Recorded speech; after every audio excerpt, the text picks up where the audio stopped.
ఈరోజు 175 చోట్ల క్యాండిడేట్లు పెట్టడానికి చంద్రబాబు నాయుడుకి క్యాండిడేట్లు దొరక్క పవన్ కళ్యాణ్తో జత కలిసినా కూడా ఇంకా కూడా అనౌన్స్ చేయలేని దౌర్భాగ్య స్థితిలో ఉంటూ రాష్ట్రం సంగతి దేవుడు ఎరుగు, కనీసం నా కుప్పాన్నైనా నేను కాపాడుకోకపోతే రాబోయే 2024లో 175కి 175 అని జగన్మోహన్ రెడ్డి గారు ఘంటాపదంగా చెప్తున్నప్పుడు మనం ఓడిపోతే తలెత్తుకోలేమన్న భయంతో ఈరోజు కుప్పానికి వెళ్తున్నారు తప్ప మరొకటి కాదు.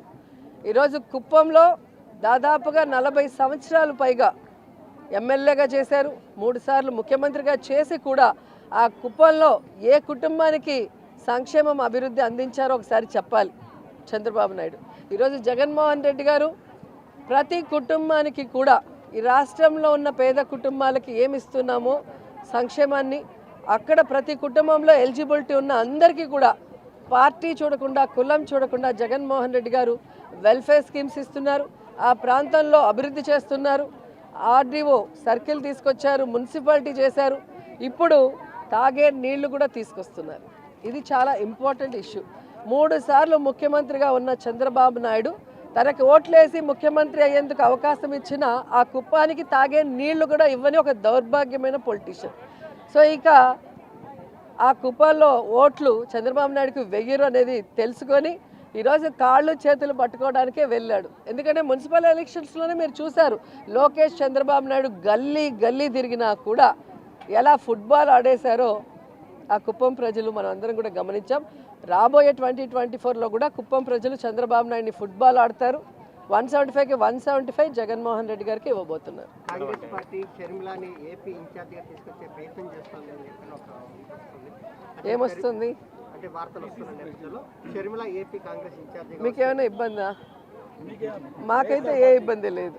ఎందుకంటే నేను అనేక సందర్భాల్లో చెప్పాను, ఇది ప్రజాస్వామ్య దేశం, ఎవరైనా పార్టీ పెట్టుకోవచ్చు, ఎవరైనా మేనిఫెస్టో అనౌన్స్ చేసుకోవచ్చు, ఎవరైనా పాదయాత్రలు చేయొచ్చు, ఎవరైనా పబ్లిక్ మీటింగ్లు పెట్టచ్చు.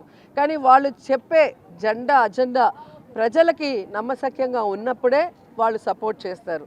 కాబట్టి ఎవరో వస్తారు ఏదో చేస్తారని భయపడే క్యారెక్టర్ జగన్మోహన్ రెడ్డిది కాదు అనేది ఇప్పటికే మీకు అర్థమై ఉంటుంది. స్టార్ క్యాంపెయినింగ్ వస్తే మొత్తం కూడా విమర్శల దాడి అంతా కూడా అధికార పార్టీ మీదే ఉంటుంది. దాని ఎలా ఈరోజు ఏం కొత్త కాదండి, ఎక్కడైనా అధికార పార్టీ విమర్శలు ఎదుర్కోవటం ఈ దేశంలో మనం చూసాం. కానీ జగనన్న అపోజిషన్లో ఉన్నప్పుడు కూడా అధికార పార్టీని తిట్టకుండా జగన్ గారినే తిట్టిన దాఖలాలు మనం కళ్ళారా చూసాం. సో జగన్ గారిని చూసి కడుపు మంటతో ఎంతోమంది ఎన్నో మాట్లాడతారు. రజనీకాంత్ డైలాగ్ ఉంటుంది కదా, ఏం డైలాగ్ చెప్పాను కదా నగీర్లో, కాదు దానికి ఏంటి చెప్పు, విమర్శించని నోరు ఉండదు, మొరగని కుక్క ఉండదు, మన పని మనం చేసుకుంటూ వెళ్ళిపోవాలి, అర్థమైందా రాజా అని జగన్ గారు అదే చేస్తారు. ఎవరు ఏం విమర్శించుకున్నా తాను చెప్పిన వాగ్దానాన్ని తాను ఇచ్చిన మాటని నెరవేర్చుకుంటూ సైలెంట్గా ఆయన పని ఆయన చేసుకోబోతున్నారు.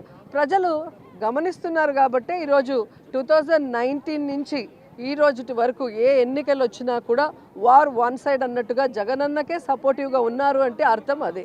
సో వాడెవడో తిట్టాడని మనం తిడితే ఏముంటుంది, నేను తెలంగాణలో నించుంటే అని చెప్పి అన్నిసార్లు చెప్పుంటాడు పవన్ కళ్యాణ్. నించుంటే కదా తెలిసేది.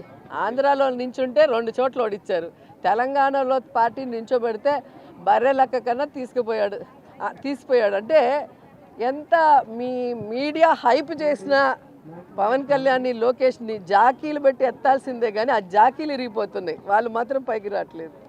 అంటే అధికార పార్టీలో సంబంధించి సీటు రానటువంటి ఎమ్మెల్యేలందరూ కూడా కాంగ్రెస్ పార్టీకి టచ్లో ఉన్నారని ఆ అధ్యక్షుడు కూడా చెప్పారు. అదే సునకానందం, పచ్చ ఛానళ్ళ సునకానందం. ఇప్పటి వరకు 175 చోట్ల అనౌన్స్ చేయలేకపోయారు. సో ఎక్కడైనా ఎవరైనా కొట్టాడుకొని బయటకు వస్తే వాడికి సీట్ ఇద్దామా అనే ఆలోచన.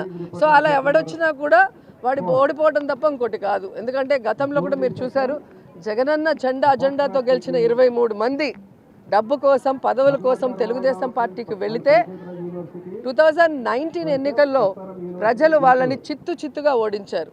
కాబట్టి ప్రజలు గమనిస్తున్నారు, ఇక్కడి నుంచి పోయేవాడికి రాజకీయంగా సూసైడ్ చేసుకున్నట్టే తప్ప మరొకటి కాదు. ఎప్పుడు కూడా ప్రజలకి మంచి చేసేవాడు, ఇచ్చిన మాట మీద నిలబడే నాయకుడినే ప్రజలందరూ కూడా ఆశీర్వదిస్తారు, ఇష్టపడతారు. అలాంటి జగనన్నతో ఉంటే ఒక ఎమ్మెల్యే ఎంపీయే కాదు కదండి, ఎమ్మెల్సీలు ఉన్నాయి, కార్పొరేషన్ చైర్ ఉన్నాయి. ఎవరికి ఏం సరిపోతుంది, ఏ టైంలో ఎవరికి ఏం ఇవ్వాలో జగనన్నకు తెలుసు. ఫస్ట్ టైం నాకు కూడా జిల్లాలో మరి సమీకరణ వల్ల మినిస్టర్ ఇవ్వలేనప్పుడు ఏపీఐసి చైర్పర్సన్ ఇచ్చారు. సో జగన్ గారికి తెలుసు ఎవరితో ఎలా ప్రజలకి సర్వీస్ చేయించాలి అని. అంతేగాని పదవులే పరమావధిగా పార్టీలు మారేవాడికి ఎప్పటికీ కూడా రాజకీయంగా భవిష్యత్తు ఉండదు.